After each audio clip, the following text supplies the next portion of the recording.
ಪಹಲ್ಗಾಮ್ನಲ್ಲಿ ನಡೆದ ಭಯೋತ್ಪಾದಕ ದಾಳಿಗೆ ಪ್ರತ್ಯುತ್ತರವಾಗಿ ಭಯೋತ್ಪಾದಕ ಶಿಬಿರಗಳ ಮೇಲೆ ಆಪರೇಷನ್ ಸಿಂಧೂರ್ ಸೇನಾ ಕಾರ್ಯಾಚರಣೆ ನಡೆಸಿದ ಹಿನ್ನೆಲೆಯಲ್ಲಿ ರಾಜ್ಯದ ಮುಜರಾಯಿ ಇಲಾಖೆಯ ವ್ಯಾಪ್ತಿಯ ದೇವಸ್ಥಾನಗಳಲ್ಲಿ ಇಂದು ವಿಶೇಷ ಪೂಜೆ ನಡೆಯುತ್ತಿದೆ.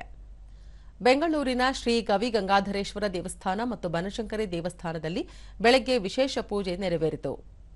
ರಾಜ್ಯ ಮುಜರಾಯಿ ಇಲಾಖೆ ಹೊರಡಿಸಿರುವ ಆದೇಶದನ್ವಯ ರಾಜ್ಯದ ಇತರೆ ದೇವಸ್ಥಾನಗಳಲ್ಲೂ ಪೂಜಾ ಕಾರ್ಯಗಳು ಜರುಗಿವೆ.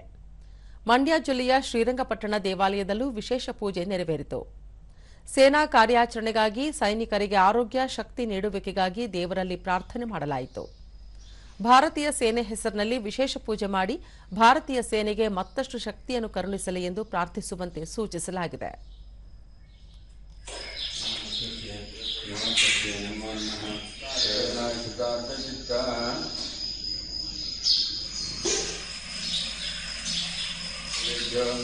सर्वाभ्यो देवताभ्यो सर्वेभ्यो ब्राह्मणेभ्यो